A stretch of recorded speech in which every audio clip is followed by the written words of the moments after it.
Backfired, didn't it? Yeah, a little bit. Ready? Yeah.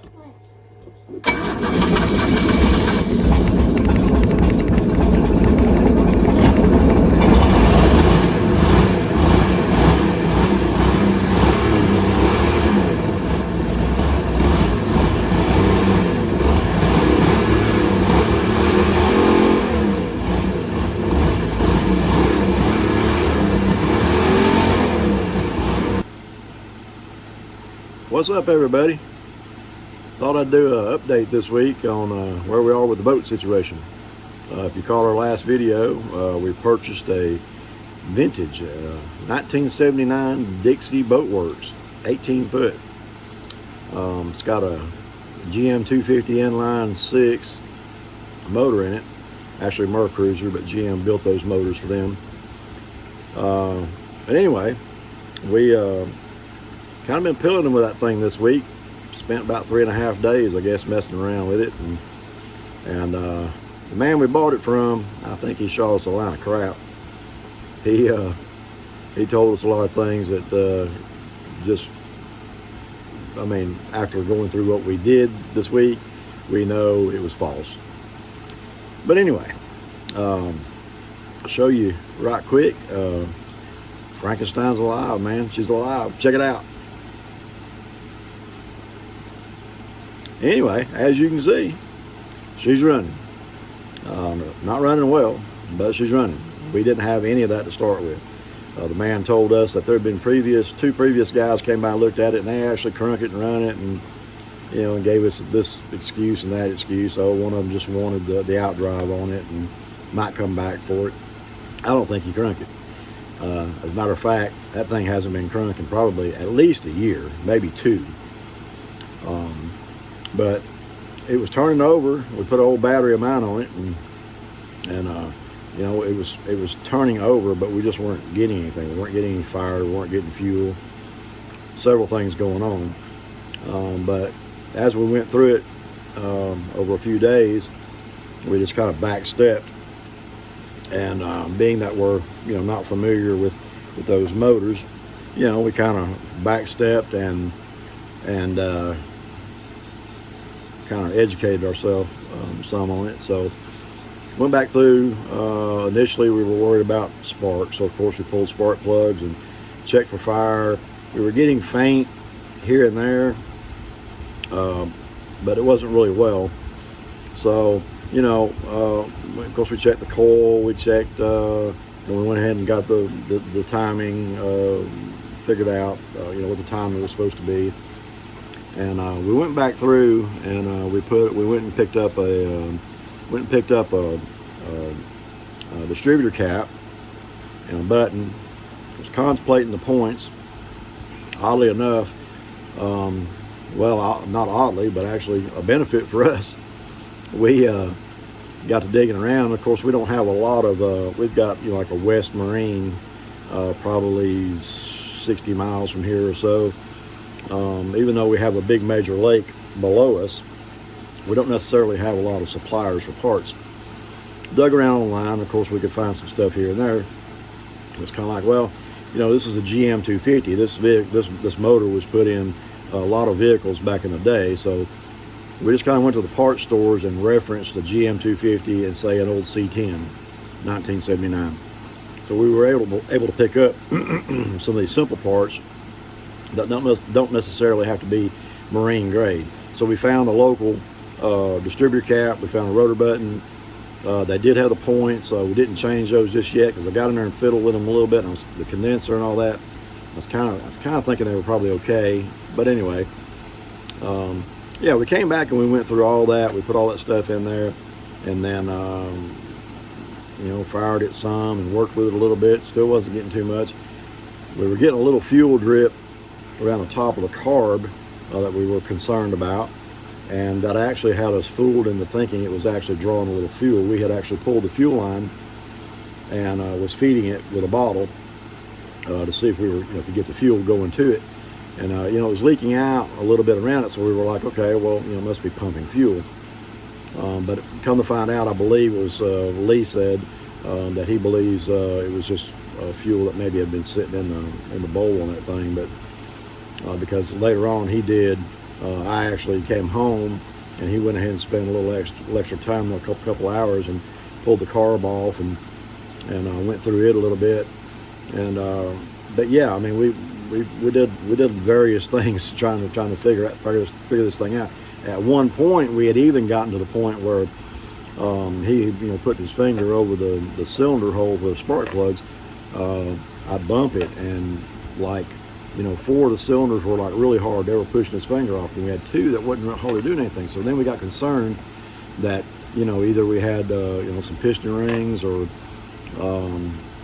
possibly a head gasket, a couple of things that it could have been. But we were really concerned about, okay, we may have to pull this motor apart, put new rings in it, and go through that whole process.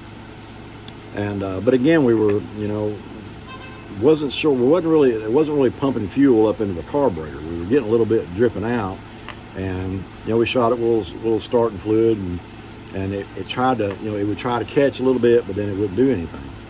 It just crank, and of course the battery would go dead and we'd have to recharge. So we did that for a while.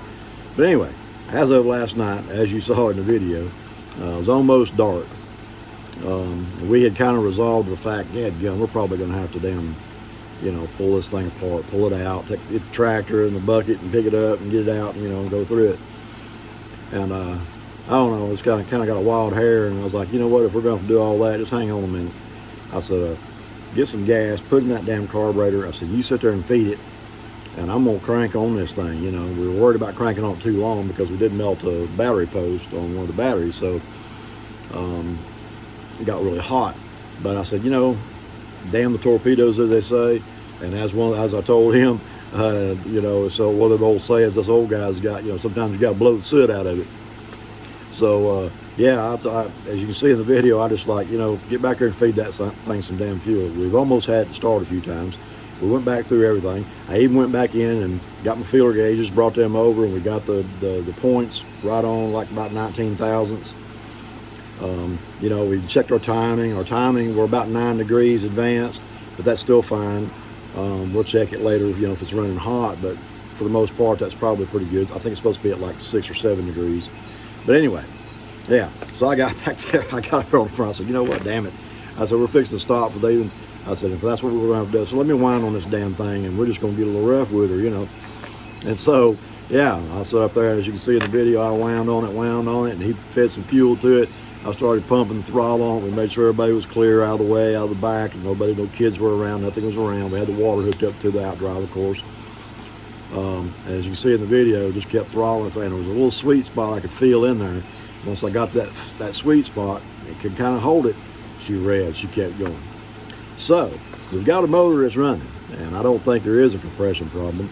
I think that may have been what the previous owner, the old guy that had it, maybe he figured that was the problem, and he didn't know what the problem was either, I don't think, because as Lee said, he told me when I got back, he had pulled the carburetor apart, and the carb screws on top, they were just barely in, and we found a few things that way. So we're kind of of the opinion that probably he had worked on it over time and then just said, the hell with it, decided to sell it and just kind of put the parts back in there, didn't really torque anything, didn't put anything back in necessarily the way it was supposed to go. So, but after doing that, getting it in there, and actually after we got it fired last night, we went ahead and pulled the fuel pump, went ahead and pulled that fuel pump off, and the fuel pump was actually fairly dry. The arm that hits that lobe inside that pumps, the old conventional fuel pump, when he first pushed on that, it had a lot of resistance, and it kind of popped. And then as he took everything apart, there was a lot of corrosion and stuff that had built up inside there on that spring. So I don't think the pump was actually working either. But we got it crunked, it's running.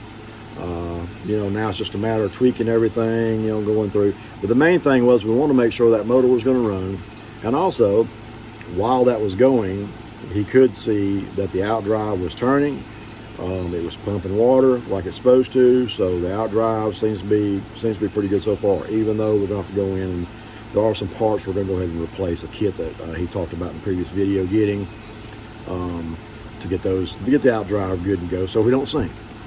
But yeah, we got a running motor. So once we got that determined, you know, now we can go ahead with there's a small section of deck that's going to have to be replaced. We'll do a little fiberglass, you know, and get that fixed, and it's a couple little small things, but we just didn't want to put a lot of time into all that, just to find out that the motor, you know, wasn't going to run. So anyway, I just want to give an update on that. Boat motor's running. Yeah, now we're just down to you know, all the little intricate things and things that we want to do before we actually take it. And actually, we may, before we even start the decking and some of the other stuff, we may even go ahead and take it to the boat ramp on a day when it's not so busy, or when it's not busy. We got some rain coming in this week, actually. So yeah, we may actually take it and go ahead and put it in the water, let her set, kind of monitor, check things, you know, in case there's any issues. We don't see any issues. The hull looks fine to me. But you know, sometimes things creep up on you. So we may do that first. But anyway, the motor's running. The old GM 250 inline 6. Those are stout motors, or, you know, as they say, they're bulletproof. It's just old school mechanics, you know. Good motor, nice and simple for the most part to work on. Oh, did notice that we got a blower, the blower motor that you use to, you know, clear everything out of your doghouse and everything before you start. It's first safety issue number one. Yeah, the blower motor I don't think is working, so we'll have to buy one of those. But anyway, for the most part, that's the update. The motor's running. I think we're going to be okay with it once we get in and do some other tweaking on it. But anyway, here's one more shot of us get silly cranking that thing, you know. We got a little excited, so, you know. But yeah, till next time, till the next video. Y'all come go with us. Peace. Love you. 5. Ready? Yep.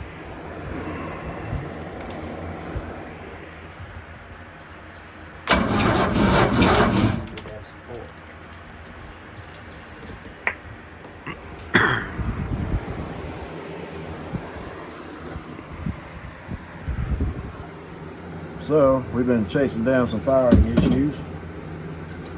Wasn't getting no fire, but just a little bit on, what was it,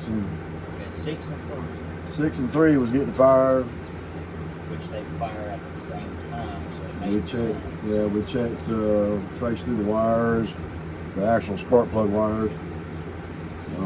Checked the coil, tested it, tested a lot of different things. We went ahead and went and got a distributor cap, which we actually had the source from their parts list. We did a 1969 C10 GM 250 because this is, of course, GM motor. But we put the cap in, put a new rotor in, and then got in there and realized that the lobe on the distributor shaft wasn't quite hitting those points right, being old school conventional distributor. So it wasn't opening those points, making them pop back and forth. Now we just have started getting fire. We did the last one just now. That was 5 and 6 and 3 was already. Okay, so now we have fire on. We're getting fire on those, so we get everything set up here. Maybe we'll get this thing cranked, turn over for a minute.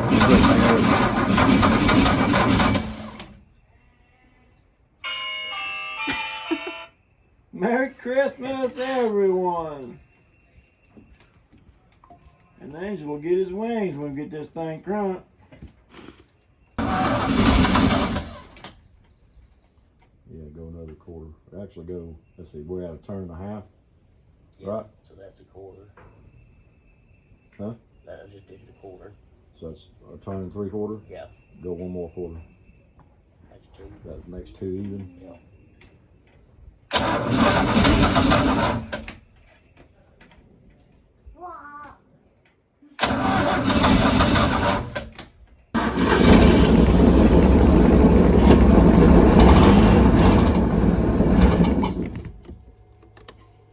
Water all over me. Huh? Spilling water all over me. You ready? Yeah.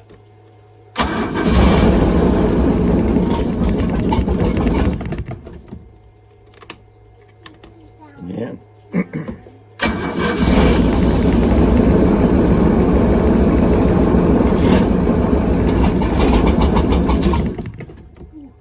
hard, didn't it? Yeah, a little bit. Ready? Yeah.